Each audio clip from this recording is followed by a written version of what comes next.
নমস্কার বন্ধুরা, আমি চলে এসেছি আজকে তোমাদের কিছু টিপস দিতে, মূল্যবান টিপস দিতে। এই লকডাউনে আমাকে সবাই বলছে যে লকডাউনে বাড়িতে থেকে কি করব, বোর হয়ে যাচ্ছে। এগুলো কি টাইপের কথা? বোর হয়ে যাচ্ছে এইটুকুতে? এই লকডাউনটা কিসের জন্য দেওয়া হয়েছে? কিভাবে এই লকডাউনটাকে কাজে লাগাতে পারো? কিছু শিখে, কত কিছু জিনিস আছে শেখার। তোমার কত উইক পয়েন্ট আছে, ওখান থেকে তোমাকে শিখতে হবে। অনেকে আমাকে বলে কোথা থেকে শিখবো, এ আবার কি কথা?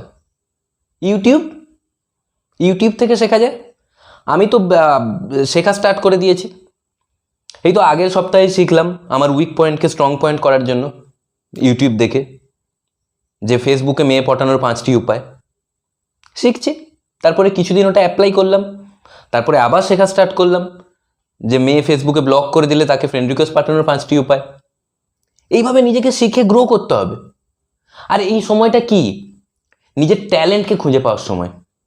ট্যালেন্টটাকে খুঁজতে হবে। অনেকে বলে আমি ট্যালেন্ট খুঁজে পাই না। মন দিয়ে দেখলে নিশ্চয়ই ট্যালেন্ট খুঁজে পাবে। আমি খুঁজে পেয়েছি এতদিন পর। আমি কি ট্যালেন্ট খুঁজে পেয়েছি জানলে তোমরা অবাক হয়ে যাবে। আমি দারুণ শুয়োপোকার মতো এরকম এরকম চলতে পারি। আমাকে মা যখন খেতে ডাকে আমি এইভাবে যাই, খেতে একটা রুম থেকে আরেকটা রুমে এইভাবে শুয়ে শুয়ে যাচ্ছে। এটাই আমার ট্যালেন্ট, এতদিন পর খুঁজে পেলাম। আমার কথা ছেড়ে দাও, আমার বাবা ট্যালেন্ট খুঁজে পেয়ে গেছে। আমার বাবার ট্যালেন্ট কি জানো? বাবা কচ্ছপের মতো যেতে পারে একটা রুম থেকে আরেকটা রুমে। আমার মা সেদিন লাঞ্চের জন্য ভেবে ডেকেছে, বাবা ডিনারে গেছে। এতদিন পর বাবার ট্যালেন্ট খুঁজে পেয়েছে। আমার হাসি পেয়ে যাচ্ছে, কেননা আনন্দে, বাবার ট্যালেন্ট খুঁজে পাওয়ার আনন্দে। অনেকে বলে যে আমি লকডাউনে কি করব, আমি চুপচাপ বসে থাকি। এটা কোনো কথা হলো? আমি চুপচাপ একদম বসে থাকতে পারি না। আমি শুয়ে পড়ি, বসে থেকে কি করব? কিন্তু ঘুম থেকে ওঠার ব্যাপারে আমাকে হার মানানো অসম্ভব। আমি এই জিনিসটা খুব দেখি, ঘুম থেকে ওঠা। অনেকে কি করে যে লকডাউন তো আমি 8টার সময় উঠি কি 9টার সময় উঠি, অনেকে দেরি করে করে উঠছে। আমি ওরকম নয়, আমি 4টের সময় উঠি, সেটা বিকেল 4টেই হোক না কেন। এই জিনিসটা আমার মাথায় থাকে। কিন্তু ঘুম থেকে ওঠার পর সবসময় মাথায় ঘুরতে থাকে কিভাবে সময়টাকে ইউটিলাইজ করব, কিভাবে সময়টাকে ইউটিলাইজ করব, সবসময় ভাবতে থাকি। হ্যাঁ, একটা ছোট জিনিস করা হয় না, জাস্ট কাজগুলো করা হয় না, কিন্তু ভাবাতে আমি খুবই ফোকাস করি, ভাবতে থাকি আমি সবসময়।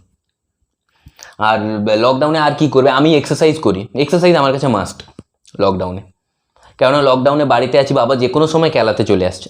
আমি ছুটে বাড়ির বাইরে বেরিয়ে যাই, ওই স্ট্যামিনা ছোটার, বাড়ির বাইরে বেরিয়ে যাই। তারপরে দেখি না পুলিশ খেলাতে চলে আসছে বাড়ির বাইরে, কিন্তু আমি ঘরে ঢুকি না। কেননা পুলিশ দেখছে অতটাও মারতে পারছে না বাবার মতো, বাবা বেশি খেলাচ্ছে। তো এই জিনিসগুলো ইম্পর্টেন্ট। অনেকে আমাকে বলে যে আমি জ্ঞান অর্জনের জন্য আমি বই পড়তে ভালো লাগে না, আমি নেটফ্লিক্সে ডকুমেন্টারি দেখি। এরকম করে হয়? এরকমভাবে জ্ঞান অর্জন হয় নেটফ্লিক্সে ডকুমেন্টারি জ্ঞান অর্জনের জন্য?